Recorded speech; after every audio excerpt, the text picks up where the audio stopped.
শুধু বলবেন যে তেল আছে কিনা ভাইয়া, প্লিজ ভাই। ভাই হ্যালো ভাই, একটু যদি লক্ষ্মীপুরে অবৈধভাবে ধরিত্রী ফিলিং স্টেশন থেকে তেল বিক্রির সংবাদ পেয়ে ভিডিও ফুটেজ ধারণ করতে গেলে সময় টেলিভিশনের ক্যামেরা পার্সন আহাদুল ইসলাম আকাশকে বেদম মারধর করা হয়েছে। ভাঙচুর করা হয়েছে তার ক্যামেরা ও সময় টিভির বুম। বর্তমানে তিনি জেলা সদর হাসপাতালে চিকিৎসাধীন রয়েছেন। বৃহস্পতিবার ২৬ মার্চ রাত ৯:৩০টার দিকে শহরের বিসিক শিল্পনগরী এলাকায় অবস্থিত ধরিত্রী ফিলিং স্টেশনে তেল না পাওয়ায় জনসাধারণ ক্ষুব্ধ হয়ে পাম্পের লোকজনের সঙ্গে তর্কে জড়িয়ে পড়েন। এমন খবর পেয়ে সময় টিভির ক্যামেরা পার্সন আকাশ ঘটনাস্থলে গিয়ে ভিডিও ফুটেজ ধারণ করতে গেলে পাম্পের কর্মচারীরা তাকে এলোপাতাড়ি মারধর করে। এ সময় তার ক্যামেরা ও সময় টিভির বোম ভাঙচুর করা হয়। আহত আকাশ পৌর শহরের ৫ নম্বর ওয়ার্ডের বাসিন্দা।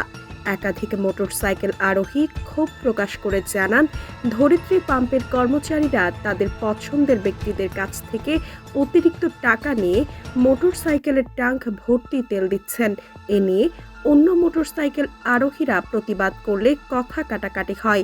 এর মধ্যে কেউ একজন সময় টেলিভিশনের ক্যামেরা পার্সন আকাশকে বিষয়টি জানান।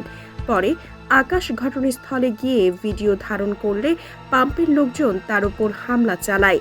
ভুক্তভোগী আকাশ হাসপাতালে চিকিৎসাধীন অবস্থায় গণমাধ্যম কর্মীদের জানান, তেলের সংকট শুরুর পর থেকেই ধরিত্রী পাম্পের কর্মচারীরা অবৈধভাবে তেল বিক্রি করে আসছেন।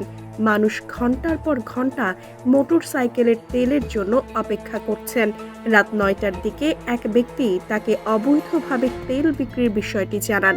এরপর তিনি সময় টিভির প্রতিনিধি টিপু ভাইকে বিষয়টি অবহিত করে পাম্পে ভিডিও করতে গেলে পাম্পের লোকজন তার উপর হামলা চালায়। জোরপূর্বক তার ক্যামেরা ও বুম কেড়ে নিয়ে ভাঙচুর করা হয়। তিনি এই ঘটনার সুষ্ঠু বিচারের দাবি জানান। লক্ষ্মীপুর সদর মডেল থানার ওসি তদন্ত ঝলক মহন্ত রাত ১২টার দিকে হাসপাতালে গিয়ে আহত আকাশকে দেখেন এবং হামলার সঙ্গে জড়িতদের বিরুদ্ধে ব্যবস্থা নেওয়ার আশ্বাস দেন উপস্থিত গণমাধ্যম কর্মীদের। জনাব আকাশকে ওনার বুকে, পিঠে এবং ওনার মাথায় আঘাত করা হয়েছে। আমরা ওনাকে ভর্তি দিয়েছি এবং আমরা এক্সরে অ্যাডভাইস করছি বুকের। আপাতত ওনাকে আমরা চিকিৎসা দিয়ে আমরা পর্যবেক্ষণে রাখছি। দেখা যাক ওনার অবস্থা কেমন।